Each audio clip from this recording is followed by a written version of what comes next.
Buenas tardes. Para el Slack de hoy les presentaré el siguiente trabajo, que es una revisión acerca de los avances en la etiología, diagnóstico y tratamiento de la neuritis vestibular.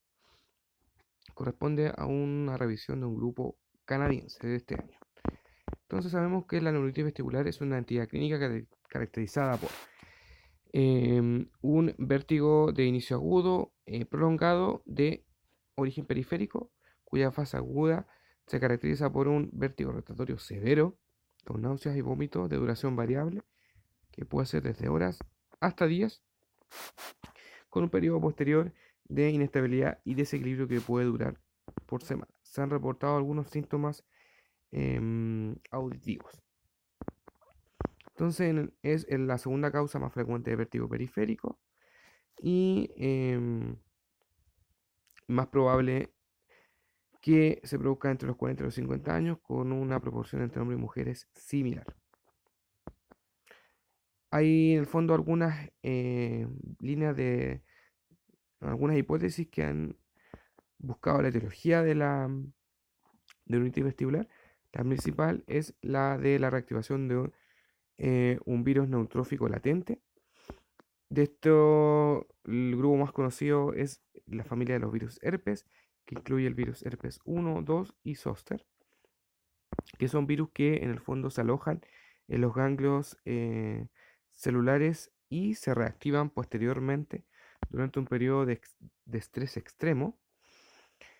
Se han demostrado que en los pacientes con neuritis vestibular ha habido anticuerpos y DNA de virus herpes, así como también detección de estos en la saliva. Y las resonancias magnéticas en estos pacientes han mostrado un realce de de los ganglios vestibulares, sugiriendo un proceso inflamatorio dentro de este. Se han hecho estudios en vivos que en el fondo han inducido neuritis vestibular en modelos de ratones al inocular virus Epstein-Barr.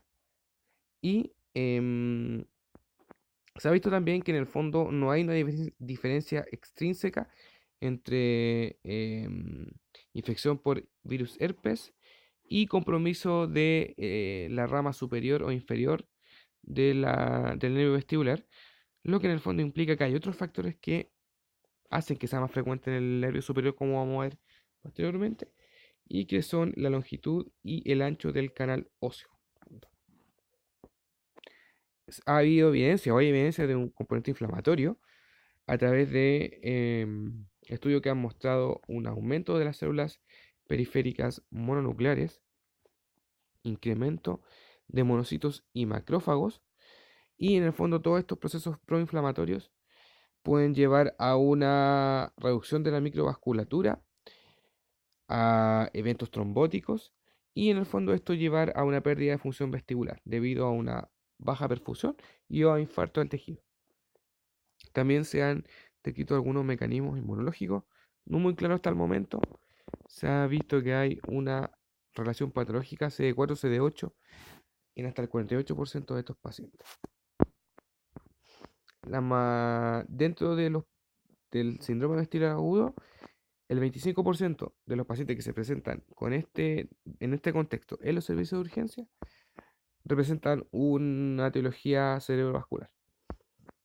Lo más efectivo hasta el momento entonces para poder diferenciar algo cerebrovascular de una neuritis vestibular ha sido descartar algo cerebrovascular en el fondo buscando que el cuadro tenga características periféricas. Y esto como se ha hecho a través del HINTS, que evalúa el impulso cefálico, nistagmo y el test de desviación ocular. Un paciente con nistagmo unidireccional, un HIT positivo en dirección contraria a la fase rápida del nistagmo, una falta de desalineamiento vertical ocular y sin otros hallazgos neurológicos, puede ser diagnosticado con un cuadro vestibular periférico con un alto nivel de certeza.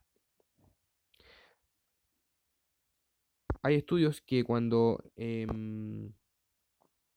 agrupan el resultado de dos estudios de síndrome vestibular agudo para identificar pacientes con stroke, han demostrado que cualquier alteración de uno de estos tiene una sensibilidad para identificar stroke en un 98%, una especificidad en un 85%, y ahí la resonancia magnética cumple el rol de ser el gol estándar para determinar stroke. Una vez en el fondo que se ha diagnosticado la neuritis vestibular y se ha descartado un stroke, la posibilidad de estudiar la función otolítica con CVEMS, evaluando la función sacral, o VEMS, evaluando la función auricular, y evaluando la función del canal semicircular a través de BEGIT, se ha visto que tiene un impacto revolucionario en evaluar la clínica vestibular y la localización. La mayoría de los casos entonces afectan ambas ramas o la rama superior. Los estudios pasados mostraban que había una alta incidencia de afectación aislada del nervio inferior. Sin embargo, con las baterías actuales se ha visto que esto no alcanza más del 1,3%. Entonces, en el fondo, que se afecte aisladamente la rama inferior es algo raro. Em, Se ha visto en el fondo que en estudios recientes que al clasificar a pacientes con síndrome vestibular agudo en base a evaluar la ganancia media del BOR bilateral y esta es mayor o igual a 0,7, debe en el fondo hacer sospechar stroke y lo hace con una agudeza diagnóstica de un 90%, con una sensibilidad de un 88% y una especificidad de un 92%. Y esta cuantificación del BOR entonces permitiría diferenciar neuritis vestibular de infarto de la fosa posterior, o sea, un stroke, incluso siendo más excediendo los resultados de la resonancia magnética que se pueden obtener antes de las 48 horas, establecido el síndrome vestibular. Y se ha visto que los pacientes con neuronitis vestibular también tienen una mayor tasa test, de test subjetivo vertical visual anormal durante la rotación excéntrica. Hay algunos estudios en el fondo que han mostrado que hay una mayor tasa, pero también hay otros que han mostrado estudios, resultados dispares.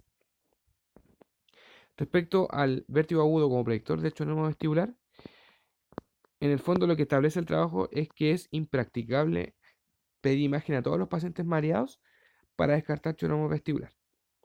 El rol de la resonancia magnética, específicamente en el diagnóstico de una neuritis vestibular diagnosticada, está poco definido. Diferentes estudios han mostrado que un BEMP y un HIT anormal en el fondo ameritan hacer una imagen para excluir un schwannoma mediano a grande, más de 15 milímetros, y lo hacen con una alta sensibilidad. Sin embargo, la especificidad del BEMS y el BHIT en el schwannoma permanece incierto debido a que los estudios han tenido em, sesgos y faltas de grupo de control. Por lo tanto, se requieren mayores estudios para poder confirmar la especificidad del BEMP y el BHIT en conjunto con los criterios audiométricos para poder ver si en el fondo se amerita o no hacer una resonancia. Respecto al tratamiento, bueno, involucra tres pilares sintomáticos: tratamiento de la causa y de la rehabilitación vestibular. Respecto a los sintomáticos, en el fondo se ocupan supresores vestibulares, antieméticos y en algunos casos hidratación intravenosa cuando hay muchos vómitos. Y hay un estudio reciente que mostró que 50 miligramos intravenosos de dimendrinato tiene más efecto benéfico en promedio cuando se compara con 2 miligramos de lorazepam endovenoso. Y obviamente no deben usarse por periodos largos porque retrasan la compensación vestibular. Respecto a, basado en el fondo en que hay una infección por herpes simple, que en el fondo causa la neuritis vestibular a través de la infección e inflamación, se ha sugerido el uso de corticoide para recuperar la función vestibular. Bueno, de partida el uso de antiviral, como Valaciclovir, no ha mostrado una influencia en el curso de la enfermedad, ni en monoterapia, ni con el uso con corticoterapia. Hay un estudio Cochrane reciente que no ha no recomienda el uso como tratamiento de los corticoides, pero esto es controversial en el fondo porque no se ha logrado o no hay un criterio claro para definir cuál es el mejor método para evaluar recuperación vestibular y para evaluar la clínica sintomatológica después del tratamiento con corticoides. Y aunque es controversial, algunos estudios en el fondo han dicho que hay que aplicar los corticoides antes de las 72 horas, aunque no se sabe cómo ni cuándo. La mayoría de los casos o de la evidencia que hay dice que hay que usarlo durante 3 semanas con un taper, pero sin embargo muchos clínicos lo usan por una semana sin hacer taper. Y los ejercicios vestibulares y de balance mejoran la compensación vestibular. Esto está más que demostrado. La efectividad ha sido probada en varios estudios clínicos recientes y metaanálisis.